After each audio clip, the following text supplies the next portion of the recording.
हे what's up guys, welcome back once again. दोस्तों, आज की कहानी एक 17 साल की एक छोटी लड़की सिया की है, जो अपने माँ बाप, अपनी दादी और छोटे भाई के साथ उत्तर प्रदेश के देवगंज नामक गांव में रहती है। सिया घर में बड़ी होने की वजह से घर के सभी कामों को संभालती है। अब गेहूं पिसवाने से लेकर खाना बनाने और अपने छोटे भाई को पढ़ाने तक ये सारी जिम्मेदारियां वो अकेले ही निभाती है। उसे अपनी जिंदगी में बस एक ही चीज चाहिए है, जो कि एक अच्छी नौकरी, और इसके लिए वो गांव में बहुत से लोगों से मिलने भी जाया करती है। एक दिन सिया अपने घर से गेहूं पिसवाने के लिए जाती है, जहां से पहले वो अपने छोटे भाई सूरज को स्कूल छोड़ने जाती है। जिसके बाद जब वो वापस जा रही होती है, तभी अचानक रास्ते में उसकी साइकिल की चैन उतर जाती है, जिसे वो रुक कर ठीक करने लगती है। तभी उसे वहां 3 लड़के दिखाई देते हैं, जो सिया को देखकर उसका पीछा करने लगते हैं। इससे वो बहुत ज़्यादा डर जाती है, मगर तभी वहाँ महेंद्र आ जाता है, जो कि सिया के चाचा जगदीश का दोस्त है, और उसकी वजह से सिया बचकर अपने घर वापस आ जाती है। और वो 3 लड़कों में से एक लड़का बच्चन, जो कि देवगंज के विधायक अरुणोदय प्रताप का भाई है, वो अपने चाचा से मिलने आता है, जहाँ विधायक के घर से एक औरत निकलती है, जो उन्हीं की पार्टी में काम करती है। कुछ देर बाद वो औरत सिया की माँ सुधा से मिलने जाती है। वो उसे बताती है कि विधायक जी ने सिया की नौकरी की बात कर ली है, जो सुनकर सुधा कुछ खास खुश नहीं होती, क्योंकि उसे सिया का नौकरी करना पसंद नहीं है। बात करते करते वो दोनों सुधा के घर पहुंच जाते हैं, जहां सुधा देखती है कि सिया गेहूं पिसवा कर नहीं लाई है, और उसमें गेहूं कुछ कम भी है। ये देखकर वो सिया पर बहुत गुस्सा करने लगती है। असल में दोस्तों, सिया को जब वो लड़के परेशान कर रहे थे, तब उसकी बोरी में कुछ गेहूं नीचे गिर गए थे, लेकिन उस वक्त वो बहुत घबराहट में थी, उसने उस पर ध्यान नहीं दिया। अब वो अपनी माँ से बात करने जैसे ही बाहर आई, तो उस औरत को देखकर चिल्लाने लगती है और उसे घर से बाहर निकाल देती है। उसको दूसरे के साथ इतना बुरा व्यवहार देखकर सुधा ने पहली बार देखा था, मगर उसने अभी तक इस बात पर ज्यादा ध्यान नहीं दिया। अब उसने उसे ऐसा व्यवहार क्यों किया, ये आपको आखिरी में पता चलेगा। अगले दिन सुबह सिया महेंद्र से मिलने जाती है, जो कि दिल्ली में लॉयर था, पर वहाँ नोटरी का काम किया करता था। वो उसे दिल्ली जाने के लिए कहती है, जहाँ उसके चाचा जगदीश और उनका परिवार रहता है, पर महेंद्र उसे गांव में ही रहने के लिए कहता है, क्योंकि दिल्ली में नौकरी मिलना इतना आसान नहीं है, और वो खुद भी अपनी नौकरी में काफी स्ट्रगल कर रहा है, जिसके चलते वो उसे वापस घर जाने के लिए कहता है। हताश होकर सिया घर वापस जाने के लिए निकलती है। वो कुछ दूर मन बहलाने के लिए नदी के किनारे बैठ जाती है। सिया का उस गाँव में मन हट चुका है, वो एक नौकरी करना चाहती है। उसके पिता शेखर और सुधा ने उसकी पढ़ाई 6 क्लास में ही बंद करवा दी, पर वो भी अपनी जिंदगी में कुछ करना चाहती है। कुछ देर बाद वो घर जाने के लिए निकलती है, पर तभी बच्चन और उसके दोस्त कार से वहां आ जाते हैं, जिन्हें देखकर सिया के होश उड़ जाते हैं। वो तेजी से भागने लगती है, मगर तभी वो लोग उसे धक्का मारकर गिरा देते हैं और घसीटते हुए गाड़ी में ले जाते हैं। काफी देर तक जब सिया घर नहीं पहुंचती, तो सुधा और शेखर काफी परेशान होने लगते हैं। तभी महेंद्र उन्हें पुलिस में FIR करवाने के लिए कह देता है, मगर वो लोग गांव में बदनामी के डर की वजह से कुछ देर और इंतजार करने का फैसला करते हैं। अगली सुबह तक भी जब सिया वापस नहीं आई, तो शेखर, सुधा और महेंद्र उसकी रिपोर्ट लिखवाने के लिए पुलिस स्टेशन जाते हैं, जहां पुलिस ऑफिसर पांडे महेंद्र की काफी बेइज्जती करता है और उसे पीछे रहने के लिए कहता है। वो शेखर और सुधा से सिया के बारे में पूछता है, उसके बाद उन्हें घर जाने के लिए कहता है, जिस पर महेंद्र उसे FIR लिखने के लिए कहता है, मगर पांडे शेखर को बदनामी के बारे में बताता है और कहता है कि वो सिया को ऐसे ही ढूंढ लेगा, जिसे सुनकर वो सभी लोग वापस चले आते हैं। अब महेंद्र को ये सब कुछ ठीक नहीं लग रहा था, क्योंकि वो एक लॉयर था और ये बात जानता था कि FIR लिखवाना कितना जरूरी है। अगले दिन जब सिया वापस नहीं आई, तो महेंद्र और सुधा एक बार फिर से स्टेशन जाते हैं, मगर इंस्पेक्टर पांडे ने उनसे कहा कि वो उसे ढूंढने की पूरी कोशिश कर रहा है और वो जल्दी मिल जाएगी। इस तरह से कई दिन बीत जाते हैं। सुधा और महेंद्र पुलिस स्टेशन के चक्कर लगाते रहते हैं, और जो इंस्पेक्टर है वो उसे घुमाते रहते हैं। अब एक रात महेंद्र सोशल मीडिया पर इस कहानी को पोस्ट कर देता है, जिसे अगली सुबह एक न्यूज़ रिपोर्टर महेंद्र के घर आता है। उसे बताता है कि उसने उसका पोस्ट देखा और वो इस कहानी को छापना चाहता है। अब महेंद्र उसे पूरी बात लिख कर देता है, जिसके अगले दिन वो एक छोटे अखबार के पेज नंबर 8 पर ये खबर छाप देता है। जब विधायक प्रताप ये न्यूज़ देखता है, तो वो गुस्से में अपने यहाँ काम करने वाले अनिल को बुलाता है और कहता है कि वो सांसद बनने की तैयारी कर रहा है और इस तरह की खबरों से उसका नाम खराब हो जाएगा। जिसके बाद वो इंस्पेक्टर पांडे से खुद मिलने जाता है, उसे इस मामले को जल्द से जल्द सुलझाने के लिए कहता है। विधायक के कहने पर उस दिन सभी पुलिस वाले गांव में सिया को ढूंढने के लिए निकलते हैं। मतलब जब ऊपर से हथौड़ा पड़ता है तभी ये काम करेंगे। इधर शाम होते होते उन्हें एक सुनसान जगह पर एक घर का पता चलता है जहाँ शायद सिया हो सकती है। वो लोग उस घर की तलाशी लेते हैं। बच्चन के कुछ दोस्त बिना कपड़ों के मिल जाते हैं जो वहां से भागने की कोशिश कर रहे थे, मगर पुलिस वाले उन्हें पकड़ लेते। आखिर में उन्हें एक कमरे में सिया भी मिलती है जिसकी हालत बहुत ही ज्यादा खराब थी। लेडी कांस्टेबल उसे कवर करके बाहर लाती हैं और इसके बाद वो लोग उसे नहलाकर दूसरे कपड़े पहना देते हैं और कुछ खाना देकर उसे एक सेल में बंद कर देते हैं। अगली सुबह डॉक्टर उसका मेडिकल एग्जामिन करते हैं जिसके बाद वो उसे कोर्ट में ले जाते हैं। यहाँ शेखर, सुधा और महेंद्र होते हैं। वो लोग सिया को देखकर उसे मिलने की पूरी कोशिश कर रहे थे, मगर पुलिस वाले उनसे मिलने से पहले ही सिया को कोर्ट रूम में सीधा ले जाते हैं। अब कोर्ट रूम की जज इंस्पेक्टर पांडे को उसकी लापरवाही के लिए बहुत डांटती है। इसके बाद वो सिया से उसके साथ जो भी हुआ वो सब बताने के लिए कहती है। अब सिया गांव की एक सीधी सादी लड़की थी जिसे ना तो किसी नियम के बारे में पता था ना ही कानून के बारे में। यहाँ हमें पता चलता है कि सिया कुछ 7 से 8 दिन से गायब थी। जी हाँ दोस्तों, 7-8 दिन से गायब थी वो। इसके बाद वो बताती है कि 9 फरवरी को वो दिल्ली जाने के लिए घर से निकली। इसके बाद बच्चन सिंह, दीपक तिवारी ने कार से आकर उसका अपहरण कर लिया। कार में ही उसे मारकर बेहोश कर दिया और जब उसे होश आया तब उसने खुद को बिना कपड़ों के एक कमरे में पाया और जहाँ उसका पूरा शरीर जख्मी था, उसे जानवरों की तरह चेन से बांधा हुआ था। उसके नीचे के शरीर में इतना दर्द हो रहा था कि वो उठ भी नहीं पा रही थी। वो जोर जोर से चिल्लाई मगर उसकी आवाज कोई सुन नहीं पा रहा था। उन लोगों ने उसे 3 दिन तक भूखा रखा। उसने ये भी बताया कि वहाँ 3 और लोग थे जिसे वो पहचानती नहीं है और उन सभी लोगों ने मिलकर उसके साथ गलत काम किया किसी जानवर की तरह। साथ में उन्होंने उसकी वीडियो भी बनाई। ये सब उन्होंने शराब पीकर साथ में किया और धमकी भी दी कि मेरे परिवार को मार देंगे। इतनी दरिंदगी को सुनकर भी उस कोर्ट रूम में बैठे किसी भी इंसान के दिल में सिया को इंसाफ दिलाने के लिए दया नहीं आई। अपने धर्म और ईमान को बेचकर बैठे उन लोगों में इंसानियत तो जैसे खत्म हो चुकी थी। वो सभी कानून जानते थे पर ये सब तो उनके लिए रोज का काम था। उन लोगों ने इस तरह से न जाने कितनी लड़कियों के जीवन के साथ खिलवाड़ किया था।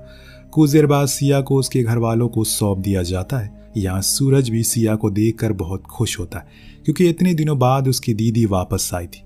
सभी लोग सिया का बहुत ध्यान रखते हैं और उसे अच्छा खाना भी खिलाते हैं। वो अपनी जिंदगी में पहली तरह जीने की कोशिश कर रही थी, मगर ये इतना आसान नहीं होता दोस्तों। जितनी बार वो अपनी शक्ल आईने में देखती है उतनी बार उसे अपने साथ हुआ हादसा याद आता है और वो खुद को कमजोर महसूस करती है। एक दिन जब सभी खाना खा रहे होते हैं तब सिया अपने माता पिता से अपनी चाचा चाची के पास दिल्ली जाने की जिद करती है। इसे सुनकर शेखर और सुधा को भी ये बात ठीक लगती है क्योंकि अब गांव में भी सभी को सिया के साथ हुई घटना का पता चल चुका था, इसीलिए उसे यहाँ से दूर भेजना ठीक होगा। अगले दिन शेखर उसे बस से दिल्ली लेकर जाता है जहाँ रास्ते में वो अपने भाई सूरज के साथ बिताए लम्हों को याद करती है। वो उसे छोड़कर तो नहीं जाना चाहती मगर अब देवगंज में उसका बसेरा नहीं था। कुछ देर बाद वो लोग जगदीश के घर पहुंच जाते हैं जहां उसकी चाची उसे मिलकर बहुत खुश होती है। शेखर उसे वहां छोड़कर वापस घर चला जाता है। सिया अपनी चाची के साथ घर का काम और अच्छे से सीखने में लगती है। कुछ दिनों बाद महेंद्र को पता चलता है कि बच्चन और उसके दोस्तों को जेल से बेल मिल गई है। अब इस बात पर उसे विश्वास नहीं होता क्योंकि सिया एक नाबालिग थी। इसकी वजह से उन पर पॉस्को एक्ट लगाना चाहिए था। तो फिर आखिर वो लोग छूट कैसे गए? ये बात जगदीश को कुछ समझ नहीं आई। समझ आती भी कैसे क्योंकि पुलिस वाले ने तो पहले ही सारे सबूत मिटा दिए थे। सिया के मिलते ही उन्होंने वो सभी काम किए जिसे बच्चन और उसके दोस्त बच गए।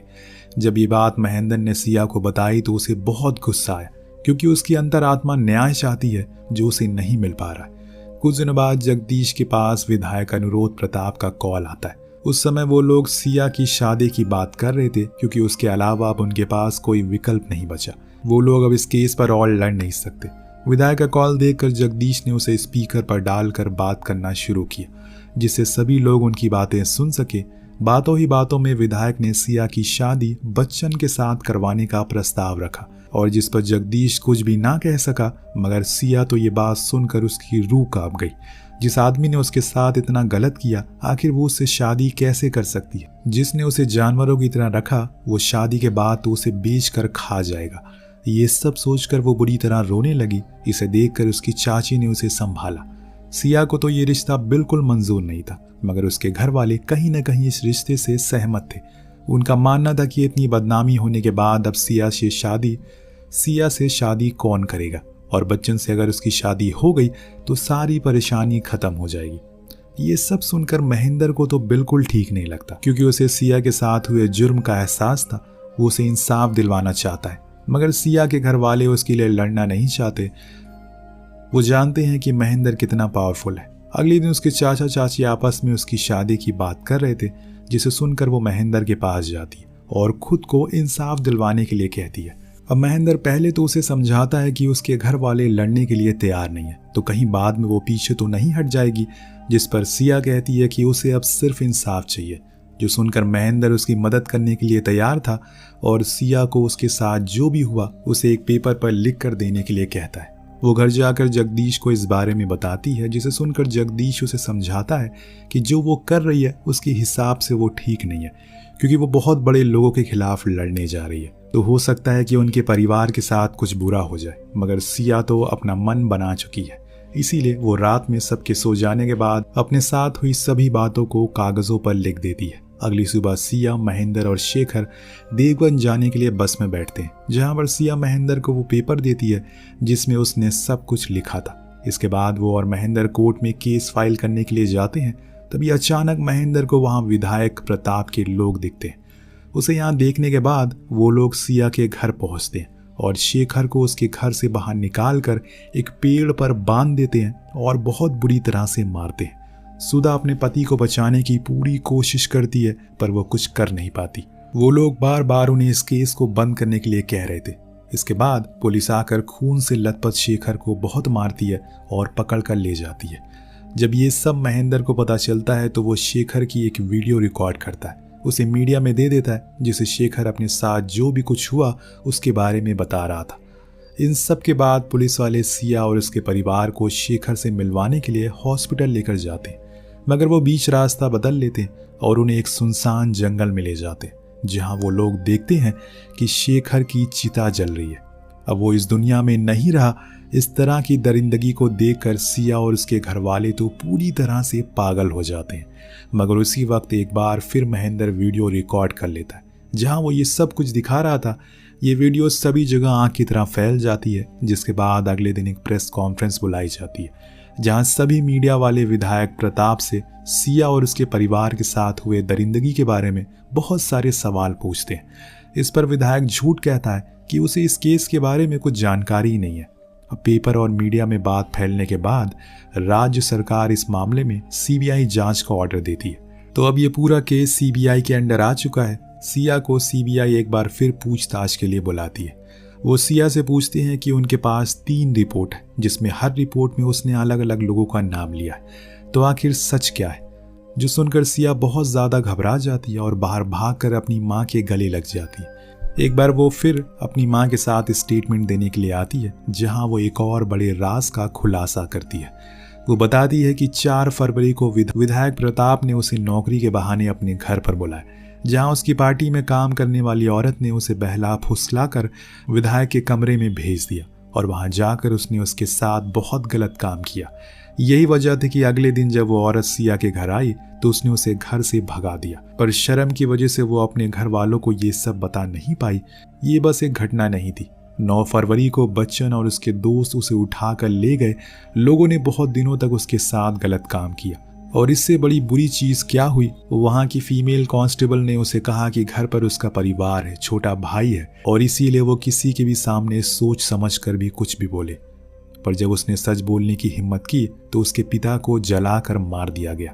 ये सब सुनकर इन्वेस्टिगेशन ऑफिसर अगले दिन सीन को रिक्रिएट करने की कहता है।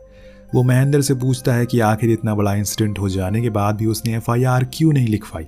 आखिर वो तो एक लॉयर है। जिस पर वो बताता है कि उसने पुलिस वालों को कई बार कहा, मगर किसी ने भी एफआईआर नहीं लिखी। अब शाम को महेंद्र शेखर की अस्थियां बहाने के लिए जाता है, जहां सिया और सूरज दोनों ही उसे दूर से खड़े होकर देख रहे थे। तभी वहां पर गोलियां चलने लगती है, जिन्हें बचकर वो लोग बड़ी मुश्किल से वहां से निकल जाते हैं। अगले दिन महेंद्र अपनी मां को उनकी सुरक्षा के लिए दूसरे घर भेज देता है, क्योंकि वहां अब उन सभी को जान का खतरा था। अब उसी दिन बच्चन को भी गिरफ्तार कर लिया जाता है। रात में महेंद्र को विधायक प्रताप का कॉल आता है, जो उसे धमकी देता है कि अगर उन लोगों ने केस बंद नहीं किया तो उन सभी का वैसा ही हाल होगा जैसा शेखर का हुआ था, जिसे महेंद्र बड़ी ही चालाकी से रिकॉर्ड कर लेता है और अगली सुबह जाकर ऑफिसर को सुना देता है। उसी दिन जगदीश को भी पुलिस अरेस्ट करके ले जाती है। अब इसके बाद बारी आती है विधायक की। उसे स्टेटमेंट देने के लिए बुलाया जाता है, जहां विधायक के बहुत से समर्थक पहुंच जाते हैं, मगर विधायक उन लोगों को संभालता है और अपने लॉयर के साथ सीबीआई से मिलने जाता है। वो सीबीआई ऑफिसर को अपने घर पर इनवाइट करता है, मगर ऑफिसर उसे एक पेपर देता है जिसे देखकर उसके लॉयर के होश उड़ जाते हैं। असल में वो एक रिमांड लेटर था, जिसके तहत विधायक को 14 दिन के लिए सीबीआई की कस्टडी में रहना होगा। ये सुनकर विधायक के चेहरे का रंग उड़ जाता है और वो लॉयर उन्हें छोड़कर अकेले ही बाहर चला जाता है। उस रात विधायक के लोगों ने मिलकर महेंद्र के घर और स्कूटर में आग लगा दी, जिसे सब देखते ही रह गए। महेंद्र ने अपनी आंखों के सामने अपनी दुनिया को उजड़ते हुए देखा। उसके पिता तो बचपन में ही चल बसे थे। उसके पास जो कुछ भी था उसकी माँ का था, वो पुराना घर, पर अब वो भी पूरी तरह से जल चुका है। पर फिर भी उसने हार नहीं मानी। सिया के साथ वो अभी भी खड़ा रहा।